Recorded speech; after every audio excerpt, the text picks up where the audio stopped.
You had something, I believe, on your Instagram in the last couple days where it was talking about self-love equaling self-knowing.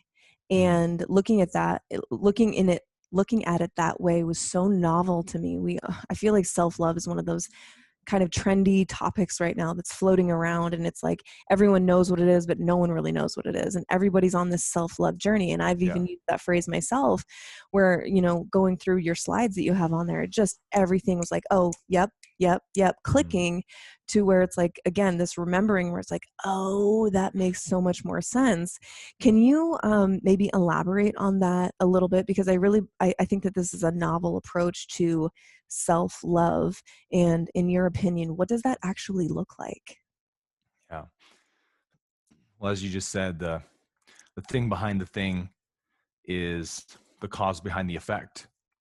And we judge ourselves for the effect, yet we don't have any awareness of the cause. So can you really be guilty, right? Mm-hmm. And it's a byproduct of what you're not seeing. So self-love is like that. Whereas if you picture yourself as a body, or I guess I'll back up and say, if you have any reason for loving yourself, it's not love, because love's has no conditions. I love you because blank isn't love. I love you is love. It's the recognition of shared being, of that diamond, the inherent value. Even if your diamond is dirty, it doesn't mean the value of the diamond underneath the dirt is any different. We just have to clean the diamond off. And love is like that. It's like, I don't love you because your diamond is clean. Like, I love the diamond, period, regardless of its state.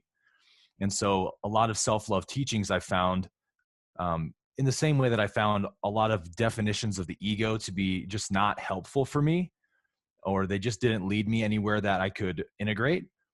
Self-love teachings were like that as well. I would just come across, and they're all well-intentioned, absolutely. But, take a pen and paper out and write down 10 reasons you love yourself. And it seems like a good thing to do, but it's just like you're writing 10 bullseyes for the ego to attack. I love Mm-hmm. myself because I'm so nice. Great. Ego just heard that. Now it will hold you to that standard, and anything that could be taken as not being a nice guy, it'll crack the whip over you for it. So you can't love yourself for a reason. You have to recognize who you are, your inherent eternal value. And so picturing yourself as a body or as a person and trying to love that is a dead end road, because ego will always hold you to a standard, compare you to other bodies, and bodies are temporary, right? They're finite. They have a clock.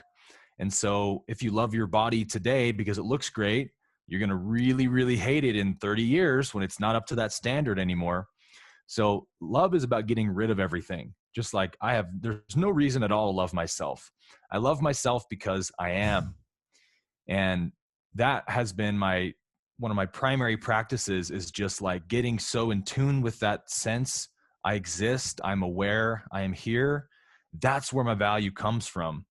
And to my, I guess, sort of surprise, when I started reading these teachings from Ramana Maharshi and Nisargadatta, it sounded like such a ordinary, simple practice to be aware of the I am knowledge, meditate on I am, remember I am. But I just like, all right, well, I'll just try it. So it's like, I exist, becoming aware that I am, and that you're so used to that default mode network of ego saying, but why though? Because Yeah. you do these things, you've done these things, these accomplishments, people like you, that's why you're valuable. And you just keep going back to the simplicity of being. And it so deepens and transforms that it actually becomes a mystery, where you less and less can define yourself or know yourself as a thing, because just like the absolute miracle of your own awakeness just captivates you. It's like, how is it that I exist? It's such a miracle. Like, where out of nothing came this luminous knowledge, I am, and here I am with sentience and existence. Like, that's the miracle of the universe, and I am that miracle. What is more lovable than that, right? You can only see that by getting rid of all the reasons to love yourself. So self-love is kind of a negating more than an adding to yourself. It's not about finding anything. It's about getting rid of everything you thought you were before. Yeah. I feel like it's almost like once you're able to articulate it is when the ego has caught up and it starts impersonating what you've actually been able to walk through. Because it's for me, it's like, I think my ego is so close behind my actual evolution that it quickly jumps in front of me and is like, gotcha. Let me tell you very articulately and beautifully about how woke you really are. But it's or why don't you tell someone else, like, this knowledge that you just came to, make sure someone else knows. And I think so much of it's like my and our collective just like interest in certainty. And I think it may have been a piece that you had in your content of late around certainty. And so much of wanting to be certain is wanting to be safe. And once I'm safe and once I have an identity, then it's okay. And then I've achieved something and accumulated something. And when I stop and zoom out, the mystery and the adventure and the wonder is the freaking answer. And coming to that conclusion, that certainty, is almost for me an indication that the ego just caught up real quick and is putting it back on me as if I've achieved something. 100%. The don't know mind is where it's at. That's liberation.